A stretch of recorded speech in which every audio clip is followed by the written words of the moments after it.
Hi అండి. ఇవాళ మన వీడియోలో చికెన్ పకోడీ ఎప్పట్లా కాకుండా కొంచెం డిఫరెంట్‌గా రాజమండ్రి స్పెషల్ కాజు చికెన్ పకోడీ. ఒక్కసారి గనక ఇది చేసుకొని తిన్నారంటే చికెన్ పకోడీ ఎప్పుడు చేసినా ఇలాగే చేసుకొని తింటారండి.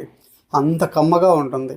పైన క్రిస్పీగా, లోపల సాఫ్ట్‌గా తినే కొద్దీ ఇంకా తినాలనిపించేంత కమ్మగా ఉంటుందండి. మరి ఇంకెందుకండి ఆలస్యం, రండి వెళ్ళి రెసిపీ చేసేద్దాం. చికెన్ పకోడీ చేయడానికి ముందుగా ఒక మిక్సీ జార్ తీసుకొని 1 ఇంచు అల్లం, ఒక 5 వెల్లుల్లి రెబ్బలు, ఒక 4 పచ్చిమిర్చి. ఇప్పుడు వీటిని మెత్తగా పేస్ట్ చేసుకుందాం.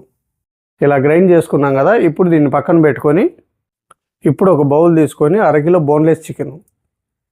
మనం చికెన్ పకోడీ చేసేటప్పుడు ఎప్పుడు కూడా ఈ సైజు ముక్కలు కట్ చేసుకోవాలి. ఇప్పుడు ఇందులో 1 టీ స్పూన్ పసుపు, టేబుల్ స్పూన్ కారం, టీ స్పూన్ ధనియాల పొడి, సారీ అండి అది ధనియాల పొడి కాదు, వేయించిన జీలకర్ర పొడి. ఇప్పుడు ఇందులో teaspoon garam masala, teaspoon ధనియాల పొడి, 1 టీ స్పూన్ ఆమ్చూర్ పౌడర్. మీ దగ్గర ఆమ్చూర్ పౌడర్ కానీ లేకపోతే నిమ్మరసం పిండుకోండి. మనం గ్రైండ్ చేసి పెట్టుకున్న అల్లం వెల్లుల్లి పచ్చిమిర్చి పేస్టు, రుచికి తగినంత ఉప్పు. ఇప్పుడు ఇందులోనే ఒక కోడిగుడ్డు,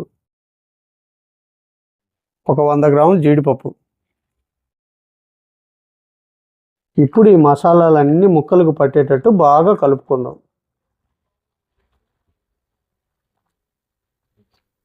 ఇలా కలుపుకున్నాం కదా, ఒక 2 గంటల పాటు పక్కన పెట్టేద్దాం. 2 గంటలు అయిపోయిందండి. ఇప్పుడు ఇందులో 3 టేబుల్ స్పూన్లు కార్న్ ఫ్లోరు, 1 టేబుల్ స్పూన్ మైదా, కొద్దిగా ఫుడ్ కలర్. ఇది పూర్తిగా మీ ఆప్షనల్, మీరు కావాలంటే వేసుకోవచ్చు, లేదంటే స్కిప్ చేసుకోవచ్చు. ఇప్పుడు ఈ పిండిని ముక్కలకు బాగా పట్టుకునేంత వరకు కలుపుకుందాం. మనం కోటింగ్ ఇచ్చేటప్పుడు ఎప్పుడు కూడా కోటింగ్ గట్టిగా ఉండాలి, పల్చగా ఉండకూడదు. ఇలా కలుపుకున్నాం కదా, ఇప్పుడు డీప్ ఫ్రైకి ఆయిల్ పెట్టుకుందాం. ఆయిల్ వేడైందండి, ఆయిల్ని మీడియంగా వేడి చేసుకోవాలి. ఇప్పుడు పకోడీ వేసుకుందాం.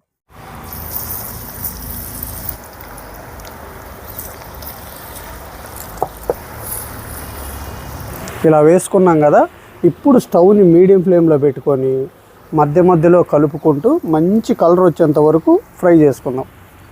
ఇలా చేసుకుంటేనే లోపలికంట చికెన్ బాయిల్ అయ్యి మనకు తినటానికి రుచిగా ఉంటుంది.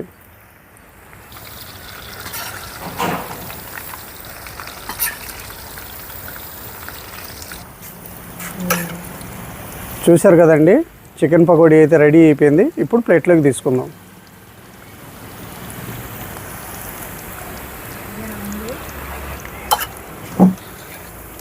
ఇప్పుడు మిగిలిన పకోడీని కూడా ఇలాగే వేసుకుందాం.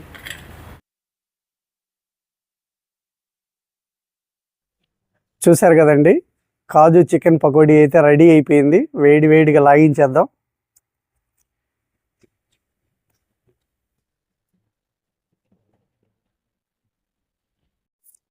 ఏముందండి నిజంగానే.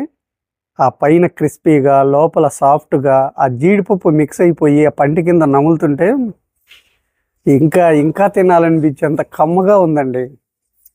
మీరు కూడా నేను చేసిన పద్ధతిలో ఒకసారి చేసి అది ఎలా వచ్చిందో కామెంట్ సెక్షన్లో చెప్పండి. ఈ వీడియో కనుక మీకు నచ్చినట్లయితే ఒక లైక్ చేయండి, షేర్ చేయండి, మన ఛానల్ని సబ్స్క్రైబ్ చేసుకోండి. మళ్ళీ రేపు ఒక మంచి రెసిపీతో మీ ముందుకు వస్తాను. Thank you.